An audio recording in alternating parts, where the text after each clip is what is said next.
Bonsoir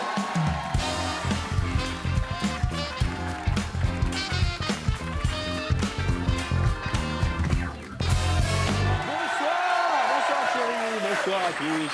Comment ça va? Eh ben très bien, grosse semaine, on va attaquer tout de suite par la politique.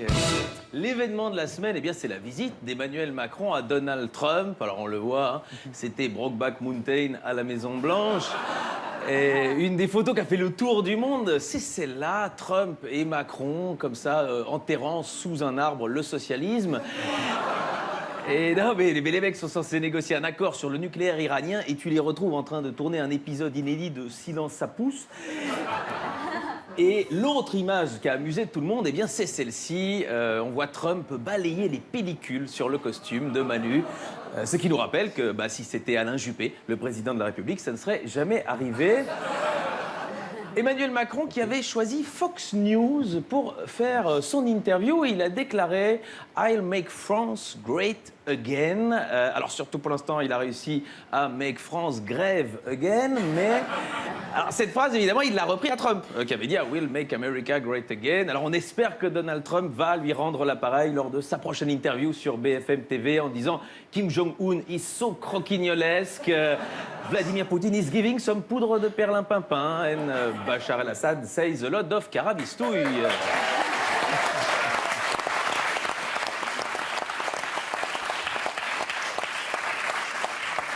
On revient en France avec cette affaire, les militants d'extrême droite qui bloquent un lieu de passage des migrants. C'était dans les Alpes. Il s'agit du groupe Génération Identitaire qui, ce jour-là, n'avait pas envie que les bronzés fassent du ski.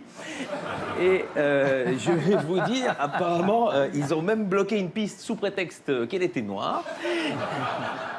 Et la photo qui a beaucoup choqué, c'est celle-ci qui a été tweetée, on va le voir, par Romain Espino. Et on le voit chasser une personne en mettant ce texte au revoir et ne revient plus. Ce qui, sémantiquement, est déjà une antithèse, puisque quand on dit à quelqu'un au revoir, ça sous-entend qu'on espère le revoir.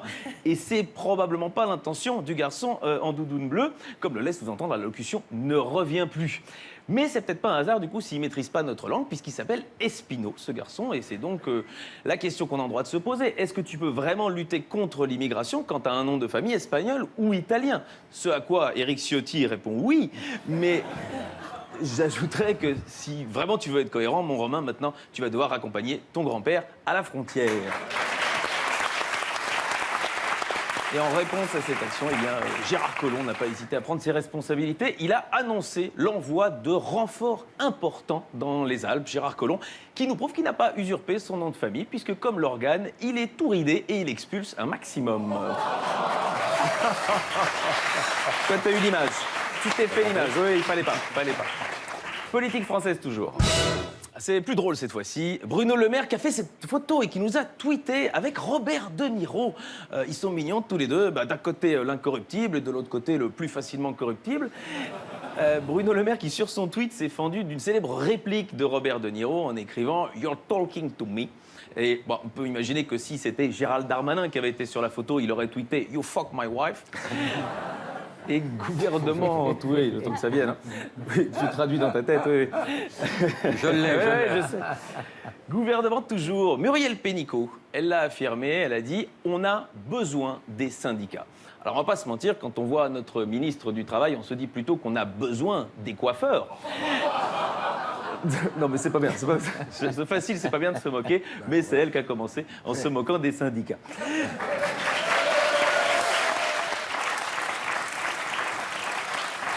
Politique internationale. Les services secrets français savaient que Lafarge finançait l'État islamique en Syrie. Les services secrets français, c'est du béton. Il y a un jeu de mots. Il y a un jeu de mots avec Lafarge. Oui, j'ai bossé. Et de la matière grise aussi. Bim! Mon co-auteur, je te félicite.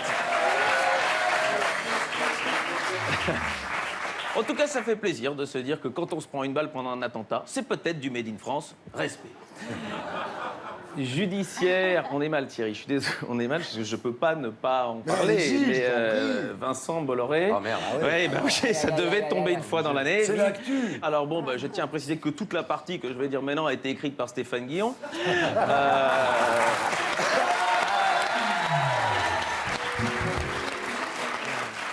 Plus sérieusement, suite à cette affaire, Vincent Bolloré a quand même eu pas mal de soutien sur Twitter et j'en ai repéré quelques-uns. Nicolas Sarkozy qui lui dit « T'inquiète pas mon Vincent, il ne trouve jamais rien ».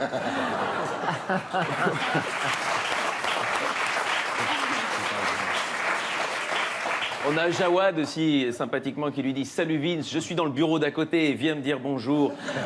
C'était pour rendre service, monsieur. » Et même vous, Thierry, vous avez été assez classe en tweetant « Vincent revient, j'ai des salaires à payer, moi. »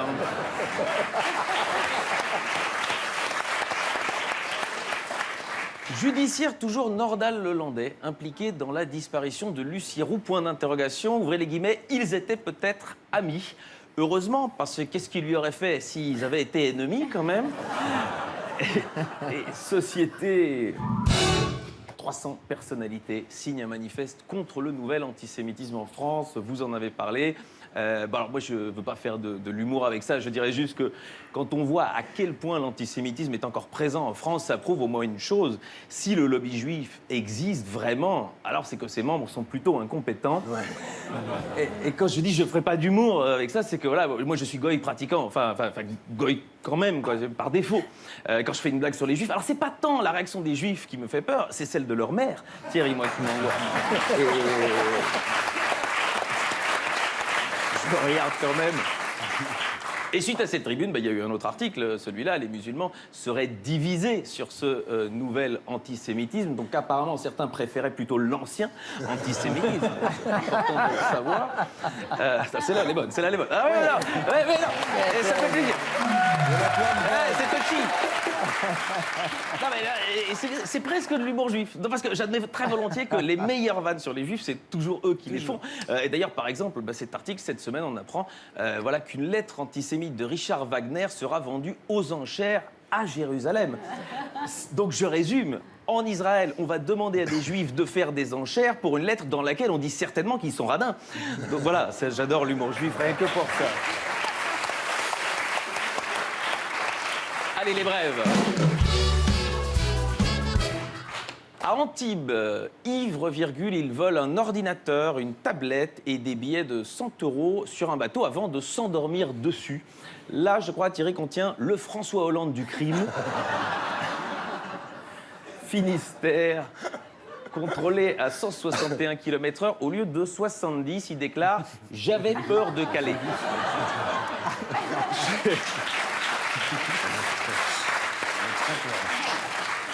Je vous cache pas que j'utilise moi-même cette excuse chaque fois que je suis victime d'éjaculation précoce, mais quand même, c'est la blague classe de la semaine. Voilà. Bourgogne, plus triste cette fois-ci, un homme meurt noyé, emporté par la truite qu'il pêchait. Alors non, c'est hyper triste, mais c'est quand même la première fois dans l'histoire de la pêche que c'est le papa truite qui revient chez lui et qui dit « Chérie, t'imagines pas ce que j'ai pêché aujourd'hui ?»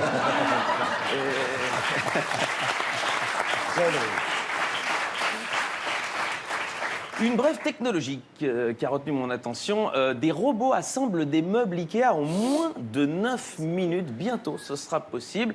Alors, si en plus ils sont équipés de vibromasseurs, nous les hommes, à quoi on va servir? Je vous le demande. Passons à la culture. Chaque semaine, pour en terminer, je propose la visite culturelle de la semaine. Et cette semaine, je vous emmène en Belgique, près de Bruxelles, au château de Gazbeek, avec l'exposition Vanity Fair. Alors, c'est une expo qui veut créer un dialogue entre deux artistes belges, Félicien Rops, peintre du 19e, et Thomas Leroy, sculpteur contemporain flamand. Deux artistes qui ont pour thématique la mort et le déclin. Alors, bon, je me concentrerai plutôt sur le moins connu des deux, mais je vous donne des idées un peu de l'œuvre de Félicien Rops. Cette image, peut-être vous la connaissez, c'est l'un de ses tableaux les plus célèbres, Pornocrates, où l'on voit une femme qui tient en laisse un cochon. Autant vous dire que si vous montrez ce tableau à Tariq Ramadan illico, il vous fait un AVC. Et une autre œuvre symptomatique d'Europe, c'est La mort qui danse. Voilà. Comme quoi, bien qu'elle le reprochait parfois à ses miss, Geneviève de Fontenay soulève parfois la jupe elle-même et...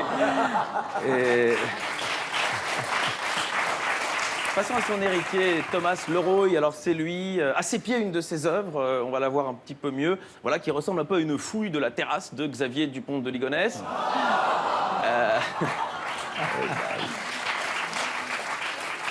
Leroy qui aime jouer avec l'inachevé. Alors on va voir ici, on reconnaît un petit peu Rachida Dati qui sort de son chirurgien esthétique. Et Et autre œuvre réparée, on va le voir, Dame réparée. Voilà, en même temps, hein, si mal. c'est pour avoir l'air aussi con en tenant 2 ballons, c'était pas nécessaire de lui remettre des bras à la Vénus de Milo. Et enfin, celle-ci que j'ai bien aussi assez refaite, voilà, œuvre qu'on pourrait appeler Le Grand, Grégory, du coup. C'est bien. Oui, c'est bien ça, non? Et il y a pas mal d'humour dans l'œuvre de ce sculpteur. Alors, on va voir celle-là, que j'aime assez. Alors, on ne sait pas si on peut parler de sculpture, de bulle à verre, du chanteur Renaud en train de transpirer après un concert. Si on...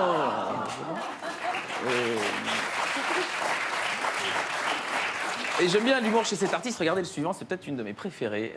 Voilà, c'est une œuvre sans doute intitulée « Devenir Jésus en autodidacte ». Et sans transition, un urinoir. Alors, c'est évidemment, c'est un double hommage à l'art, featuring entre Le Penseur de Rodin et l'urinoir de Marcel Duchamp. Œuvre qui n'est pas sans rappeler une fin de soirée réussie pour Jean-Vincent Placé.